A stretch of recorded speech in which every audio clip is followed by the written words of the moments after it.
जुम्मावारे फरोका फजर वारे फरोका যেকোনো টাইমে ফরোকা আপন জন্য স্মরণ ফরোকা স্মরণ করলে কি লাভ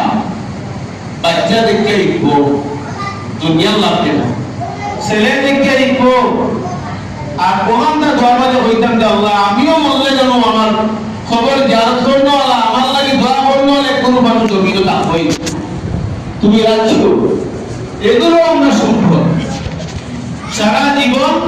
খামাই বললাম খাইলাম খাওয়াইলাম বাচ্চাকে আলিম বানানি ফরজ নয় দিনদার বানানি ফরজ দিন শিক্ষা দেওয়া ফরজ নামাজ পড়তে গেলে যে পরিমাণ শিক্ষা নেওয়া লাগে রোজা রাখতে গেলে জীবন চালাইতে গেলে যে পরিমাণ শিক্ষা দরকার এই পরিমাণ শিক্ষা বাচ্চাকে দেওয়া ফরজ শিক্ষা যদি না দেন এটা আমি বাচ্চারও নষ্ট করলাম আর আমার ভবিষ্যৎটা কিচ্ছুই নেই এই জন্য আমার গুজারিশ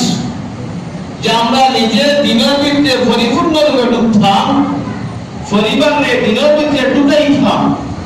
বাচ্চা বাচ্চিন করে দিনের ভিতরে ঢুকাইতাম মায়া দিয়া শাসন দিয়া দিনের ভিতরে ঢুকাইতাম বস্তি গায়াবনামূলক পথটাকে ফিরাইয়া আনতাম যে বাবা পারে না ফিরাইয়া আনতাম বাচ্চা নষ্ট হয়ে যায় যদি পরে তারে এই কুপথ থেকে ফিরাইয়া আনা মুশকিল পরে আনবা অনেক মানুষের বাচ্চা নষ্ট হয়ে গেছে আল্লাহ না করুক আমরা কোনো বাচ্চা যেন আল্লাহ নষ্ট না করেন আমরা যেন বেজ্জত বা চিন্তা করে আল্লাহ না করেন সব দোয়া করব যে বাচ্চাগুলো নষ্ট হয়ে গেছে খবর লইয়া দেখবা মা বাবার কাছে ফির বাচ্চার মর্যাদা যেমন বাদ বাচ্চার মর্যাদা যেমন মা হয়তো সমাজকে হইতে পারেন না কিন্তু ফতির কান্দই যে আমার গোয়াটা এইরকমই এই জন্য আমার গুজারিশ আমরা যারা বাবা হয়েছি আমরা বাচ্চার কোন পথে যা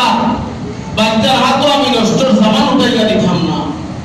বাচ্চারা ওই মসজিদ হাত ধরিয়া দিতাম জমিন সাক্ষী বলবো মসজিদ সাক্ষী বলবো আমার ঘরে আমি হাত ধরিয়া মসজিদ লইয়া দিছি আপনার আমার জিম্মাদারি পূর্ণরূপে পালন করতাম কমপক্ষে আল্লাহ দরবারের হস্ত থেকে আমরা রেহাই পাইলাম আর বাচ্চাটা যদি মানুষ বানাইতাম পারি আমার দুনিয়ার জীবনও সার্থক আখিরাতের জীবনও সার্থক যা আলোচনা করলাম আল্লাহ তাআলা আমরা প্রত্যেককে যেন আমল করা তাওফিক